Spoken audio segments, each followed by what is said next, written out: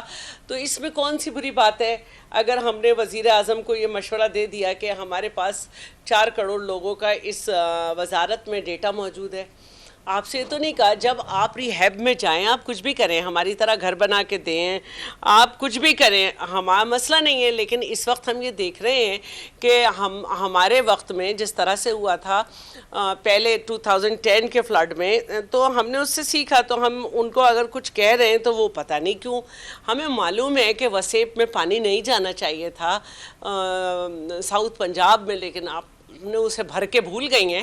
ہمیں معلوم ہے کہ موٹر وے ٹوٹے ہو گئی ہے, لیکن اس کا مطلب یہ نہیں ہے کہ آپ کسی کی صحیح بات بھی نہ سنیں اور اس کے بعد آپ فضول باتیں کریں. ہمارا پانی سب کا ہوتا ہے, اور انڈس تو سب کو پتہ ہے کہ ہمارا دریا ہے, اور ہم یہ نہیں کہہ سکتے. اگر آپ اس طرح کی باتیں کریں گی تو پھر کیا ہم بات کریں کہ سب سے زیادہ گیس سندھ پروڈیوس کرتا ہے, ہم بات کریں کہ سب سے زیادہ تیل ہمارے یہاں سے نکل رہا ہے, ہم بات کریں کہ پورٹ ہمارے پاس ہے, ہم بات کریں کہ ہماری روڈ سے آپ کنیکٹ ہوتے ہو, ہم بات کریں پھر اور بہت ساری کہ جس فیصل آباد میں کھڑے ہو کے آپ نے یہ زہر بھری باتیں کی ہیں, وہاں کی انڈسٹریز جو ہیں وہ ہمارے تھر کول کے بجلی کے منصوبے سے چل رہی ہیں جس پہ کسی وفاق نے کبھی پیسہ نہیں دیا. تو یہ غیر سیاسی باتوں پہ آپ اتر رہے ہیں, اور اس کے بعد آپ جو ہیں خود جس میٹنگ میں موجود تھیں CCI کی, جس میں یہ بات ہوئی کہ کیونکہ اس پہ کنسنسس نہیں ڈیولپ ہوا تو وہ نہریں نہیں نکالی جائیں گی. جو پنجاب پہ جس پہ وہ چیخ رہی ہیں کہ میرا پانی میرا صوبہ میں نہریں نکالوں, تو اپنے ذرا اسمبلی میں تو لاتی وہ, لاہور ہائی کورٹ سے تو اجازت لیتی, پھر پتہ چلتا. یہ جو لہجوں میں سختی بلکہ کرختگی جو آ گئی ہے, بات انگلی توڑنے سے آئی, ہمارے پانی ہماری نہر سے آئی, گھر تک چھوڑنے سے آئی, یہ سب کچھ اتنا اچھا چل رہا ہے, آپ لوگ بڑے ایک پیج پر ہیں, کسی لیجسلیشن میں کوئی پرابلم نہیں ہے, کسی معاہدے پہ کوئی پرابلم نہیں ہے, کسی قانون سازی پہ کوئی پرابلم نہیں ہے. یہ اچانک سے اس شوشے کی وجہ کیا ہے؟ دیکھیے لیجسلیشن کی جہاں تک بات ہے تو باقاعدہ ہمارے پاس لیجسلیشن آتی ہے, ہم اس میں جس حد تک کر سکتے ہیں امینڈمنٹ وہ کرتے ہیں, ہم اپنا پورا حق ادا کرتے ہیں. اب بات یہ ہے کہ یہ سب کو معلوم ہے کہ کیا ہو رہا ہے, ہر جگہ کے ہر چینل کے اس اینکر کے پاس, اس جرنلسٹ کے پاس ایک سٹوری ہے جو گیا ہے کہ کس طرح سے وہاں پہ کور کرنے میں بھی رکاوٹیں رہیں. ہر NGO کے پاس سٹوری ہے کہ کس طرح ACDCs نے ان سے سامان لے لیا اور پھر ان کی فاؤنڈیشن یا ان کے NGOs کے نام ہٹ گئے اور وہ چیزیں کہاں بٹیں کہاں نہیں بٹیں کچھ نہیں پتا. تو ہر ایک کے پاس ہے سٹوریز. ہم نے اس پہ بات نہیں کی, ہم نے اس پہ بھی بات نہیں کی کہ کس طرح سے ساؤتھ پنجاب میں سے جب پانی اتر رہا ہے تو لاشیں نکل رہی ہیں, جبکہ وہاں پہ پانی بھیجنے کی تک بھی نہیں تھی اور وہاں سے اب تک پانی نکلا بھی نہیں ہے. ہم نے صرف یہ کہا ہے کہ فرسٹ ریلیف کے لیے, اور وہ بھی ان سے نہیں کہا, پنجاب کی وزارت تو نہیں ہے نا BISP, ہم نے فیڈرل منسٹری ہے, ہم نے کہا کہ اس کے پاس ڈیٹا موجود ہے اور فرسٹ ریلیف اس سے دی جا سکتی ہے, آپ نہ لیں. پھر انہوں نے کہا کہ ہم امداد نہیں لیں گے. میں آپ کو آپ کی اجازت سے صرف ایک چیز دکھانا چاہ رہی تھی, میں نے اس کو کھولا بھی تھا کہ وزیر اعظم, یہ ایک پیج پہ بھی نہیں ہے, وزیر اعظم صاحب نے IMF کو سیلاب متاثرین کی ریکوری اور بحالی کے لیے وزیر اعظم پیکج دینے کی درخواست کی ہے. Flood in Pakistan, flood relief, PM flood relief package. وہ کہتی ہے میں کسی سے مدد ہی نہیں مانگوں گی. ہم یہ کہہ رہے ہیں کہ بی یہ نیشنل ڈیزاسٹر ہے, اور نیشنل ڈیزاسٹرز ایک صوبے میں بھی آئے تو ایک حکومت اکیلی نہیں لڑ سکتی. ہمیں ایک انٹرنیشنل فنڈ چیئرمین بلاول کی کوششوں سے بنا تھا, اس کو بات کرنی چاہیے کیونکہ یہ ڈیسائیڈ ہوا تھا پوری دنیا, پورے G20 ممالک سے منوایا تھا. میرے ٹیکنیکل کوئسچنز ہیں. اگر ایک پنجاب کی وزیر اعلیٰ, ایک صوبے کی وزیر اعلیٰ کہتی ہے کہ میں نواز شریف کی بیٹی ہوں, میں نے کسی کے آگے ہاتھ نہیں پھیلانا, تو کیوں, کیا بائنڈنگ ہے کہ بھائی IMF کے پروگرام میں جائیں گی؟ بھائی وہ سمجھتی ہیں کہ ان کے پاس اتنا پیسہ ہے, ان کے خزانے میں اتنا پیسہ ہے کہ وہ عوام کی فلاح کر سکتی ہیں, تو یہ باقاعدہ طور پر ان کے اوپر مسلط کر دینا یہ بھی تو مناسب نہیں ہے نا. ہم نے تو نہیں کہا, ہم نے تو وزیر اعظم سے کہا ہے. ہم نے وزیر اعظم سے کہا ہے کہ حکومت جو ہے اس کے کسی ایک صوبے میں بھی نیچرل ڈیزاسٹر آ جائے اور خاص طور پر فلڈ. آپ کو پتہ ہے کھڑی فصلیں تباہ ہو گئیں, لوگوں کے مویشی بہہ گئے اور ابھی کچھ نہیں پتا پانی اترے گا کہ کھڑی ہوئی فصل کا کیا حال ہے, اگلی فصل کب کی جا سکتی ہے. تو یہ سب دیکھتے ہوئے ہم نے وزیر اعظم سے کہا ان کو تو ہم سمجھتے ہی نہیں ٹھیک ہے, اپالوجی آ گئی ہے, یہ کچھ صلاحیت رکھیں گی. اچھا ٹھیک ہے, اپالوجی آ گئی ہے وزیر قانون صاحب کی طرف سے. کہاں سے آئی؟ وزیر قانون صاحب نے کی ہے. نہیں, وزیر قانون صاحب نے کہا نہیں, وزیر قانون صاحب نے کہا سیاست میں یہ ہوتا رہتا ہے. اگر یہ سیاست میں ہوتا تو بات تھی, یہ سیاست نہیں ہے. یہ جو ہے یہ مصیبت میں گھرے عوام کی طرف سے توجہ ہٹانے کے لیے یہ کھیل کھیلا جا رہا ہے. وہ ہم اپنی توجہ نہیں ہٹائیں گے اور نہ ہی اعظم نذیر تارڑ صاحب کی اس بات پہ ہم بات کریں گے. اب ہمیں یہ پوچھنا ہے کہ وہ منصوبہ پنجاب میں جو ہونا تھا, جو چولستان میں جانا تھا, اور وہ جب سی سی آئی میں اس پہ آ گئی ایک بات, اور اس سے پہلے وہ آپ کے صوبے میں آپ کی کیبنٹ میں نہیں پاس کیا تھا, آپ نے یہ کیسے یاد کیا؟ آپ کو این ایف سی وغیرہ سب کیسے یاد آ گئے؟ آپ تو اتنے نائل لوگ ہیں کہ مئی 2016 میں این ایف سی ڈیو تھا, وہ آپ سے ہو نہیں سکا. اب دوسرے صوبوں کے معاملے میں اتنی ٹانگ اڑاتے ہیں کہ تمام صوبوں میں صوبائی گورنمنٹ جو ہے وہ ڈیولپمنٹ کے پروگرام کر رہی ہے. ہمارے ہاں آپ پی آئی ڈی سی ایل کو بھیج دیا, جبکہ یہ طے ہوا تھا کہ آپ یہ نہیں کریں گے. تو اپالوجی ایکسپٹڈ نہیں ہے. ایسا تو نہیں ہوگا کہ ہم یہ باتیں بھول جائیں. وزیر قانون کی نہیں, میں نہیں سمجھتی کہ اس کو دیکھیے. وزیر قانون جو ہے نا وہ ایک اچھے آدمی ہے, بہت سمجھدار آدمی ہے, زیرک سیاستدان ہے, لیکن وہ کیا کریں کہ وہ اس بات کو کہہ رہے ہیں کہ سیاست میں اونچ نیچ, یہ سیاست نہیں ہے. اب ہم نیکسٹ قدم لے رہے ہیں, اب دیکھتے ہیں کون گھر جاتا ہے. ٹھیک ہے, بہت شکریہ. شاہ ہم سے بات کریں تو انہوں نے کہا اپالوجی ایکسپٹڈ نہیں ہے, ہم مخاطب مرکز کے ساتھ ہیں. جواب مریم نواز صاحبہ دے رہی ہیں. بہرحال بہت شکریہ. اب پروگرام میں ہم نے دعوت دی ہے, بشیر ہیں برائے وزیر اعظم کے, مسلم لیگ نون کے رہنما ہیں اختیار ولی, اور اطلاعات و نشریات کو دیکھتے ہیں, ان سے بات کر لیتے ہیں. اختیار ولی صاحب, پیپلز پارٹی کے ساتھ تلخیاں بڑھ رہی ہیں. پیپلز پارٹی نے قومی اسمبلی سے واک آؤٹ کیا. نوید قمر صاحب کہتے ہیں ہم اپوزیشن بینچوں میں بیٹھیں گے, باقاعدہ انہوں نے دھمکی دی ہے. معاملات کو بات چیت کے ذریعے بھی تو حل کیا جا سکتا ہے نا, سینئر لیڈرشپ انوالو ہو, تاکہ یہ کشیدگی, اب یہ جملے بہت سخت ہو گئے ہیں اور یہ لیڈرشپ کی جانب سے ہوئے ہیں. جب مقصد بسم اللہ الرحمن الرحیم. نہیں, مسلمان ایسا کچھ نہیں ہوگا, کوئی اپوزیشن میں نہیں جائے گا. یہ جو الائنس ہے یہ بڑے لیڈروں کا بنایا ہوا اتحاد ہے. یہ تھرڈ ٹیئر کی لیڈرشپ کی ایسے کچھ بیانات سے نہ یہ بنا ہے, نہ اس سے یہ ٹوٹ سکتا ہے. یہ میرے خیال میں کچھ ساتھی پیپلز پارٹی کے ہیں جنہوں نے پریس کانفرنسز کی ہیں, تو جس سے یہ بات تھوڑی بڑی ہے, لیکن یہ اتنا نہیں ہوگا. واک آؤٹ سے یہ بات یاد آگے نہیں جائے گی, کوئی اپوزیشن میں نہیں جائے گا. اپوزیشن میں جائیں گے تو بات بڑی دور نکل جائے گی. پھر تو پریزیڈنسی بھی ہے, پھر تو ڈپٹی اسپیکر بھی ہے, پھر چیئرمین سینٹ بھی ہے, پھر بلوچستان کی حکومت بھی ہے, خیبر پختونخوا کی گورنری بھی ہے, بڑا کچھ ہے. پھر تو مطلب یہ بات صرف واک آؤٹ اور اپوزیشن بینچ تک جانے کی نہیں ہے. لیکن میرے خیال میں یہ ایسا ہوگا نہیں, اور ہونا بھی نہیں چاہیے. بیکاز پاکستان پیپلز پارٹی نے اور مسلم لیگ نون نے جو اپنا الائنس بنایا تھا, that was a noble and great cause, کہ پاکستان کی جو لوگ چاہتے تھے کہ یہ ملک دیوالیہ ہو جائے, یہ ڈیفالٹ کر جائے, اس کے 2-3 ٹکڑے ہو جائیں, اور یہ صومالیہ بن جائے, یہ سری لنکا بن جائے, یہ جو ہے تو ایتھوپیا بن جائے. تو اس چیزوں کو, اس ایجنڈے کو روکنا اور ایک سیف راستہ لے کر اکانومی کی, ڈیموکریسی کی اور پاکستان کی ترقی اور خوشحالی کی ریڈائریکشن کرنا جو تھا, تو وہ مقصود تھا. تو الحمدللہ میرے خیال میں ہم ان گولز میں کامیاب ہو گئے, اور پاکستان پیپلز پارٹی ہماری اس میں بڑی قابل عزت پارٹنر ہے, اور ہم ان کی اس کولیشن میں شرکت کو عزت کی نگاہ سے دیکھتے ہیں. یہ معمولی, یہ اتنی بیان بازی, یہ ابھی تو یار 5 سال کی حکومت ہے, اس سے بات پھر بھی بنے گی. یہ 3.5 سال ابھی رہتے ہیں, تو کچھ نہ کچھ بیک گراؤنڈ میں میوزک بھی ہونا چاہیے, موسیقی بھی ہونی چاہیے, اور یہ وہی ہے, اس سے زیادہ کچھ متعلق نا. اختیار صاحب, مجھے عام روٹین ہوتی تو سمجھ آتی ہے, مجھے نہیں پتا مریم نواز صاحب کو تھرڈ ایئر کی قیادت کہہ رہے ہیں, حالانکہ ان کی بات کا ایک وزن ہے, اور انہوں نے باقاعدہ انگلی توڑنے کی, گھر تک چھوڑنے کی, میرا پانی میری مرضی, یہ ساری چیزیں تو بڑھ گئی نا, جس کی بنا پر آج واک آؤٹ کرنا یہ کوئی چھوٹی بات تو نہیں ہے اپوزیشن بینچوں میں بیٹھنے کی دھمکی دینا. میں وہ علیحدہ آپ کا بات درست ہے کہ بڑی اعلیٰ قیادت نے آپ سب کو ایک اتحادی بنایا ہوا ہے اور اعلیٰ قیادت یہ تمام فیصلے کرے گی, مگر مریم نواز صاحبہ کے نشانے پر تو پی ٹی آئی ہوتی تھی, اب وہ پیپلز پارٹی آ گئی ہے نا سر. دیکھیں سلمان, مریم نواز جو ہے she is the chief organiser of Pakistan Muslim League Noon. Maryam Nawaz is the chief minister and chief executive of Punjab, which is the biggest province of Pakistan, and then she is the future of Pakistan. وہ ہماری مستقبل کی لیڈر ہیں.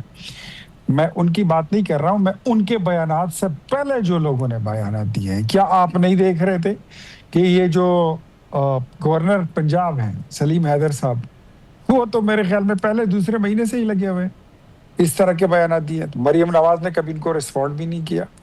پھر اس کے بعد آپ نے دیکھا کہ اس طرح کے مختلف لوگ پاکستان پیپلز پارٹی کے, یہ ندیم افضل چند, اچھا ہم نے آج تک اعتزاز احسن کے کسی بیان کو نوٹس تک نہیں کیا, ہم اس کا نوٹس لیتے ہی نہیں ہیں. جو نان سیریس لوگ ہوتے ہیں ہم لیتے ہی نہیں ہیں. ندیم افضل چند مفت میں آ گئے, ساتھ میں منظور صاحب بھی, وہ بھی بیٹھ گئے. تو یہ ساری باتیں, مطلب اگر اتنا ہو تو پھر مریم نواز جو ہے وہ بھی انسان بھی ہیں اور ایک جماعت کی وہ چیف آرگنائزر بھی ہے اور ایک صوبے کی چیف ایگزیکٹو بھی ہیں. پھر اتنا بیان لازمی بات ہے, پھر جواب تو آتا ہے, لیکن بس یہ اتنا ہی تھا جتنا ہے. ٹھیک, یعنی nothing any serious in it. بہت شکریہ. صاحب ہم سے بات کر رہے تھے, وہ کہہ رہے تھے کہ اتحاد ٹوٹے گا کبھی بھی نہیں, کیونکہ جس پیرائے کے اوپر اعلیٰ ترین قیادت نے یہ اتحاد بنایا 5 سال, اور اس سے بات آگے تک بھی بڑھ سکتی ہے. بہرحال بہت شکریہ اختیار ولی صاحب. پاکستان فرنٹ سے سلمان حیدر کو اجازت دیجیے. اللہ حافظ.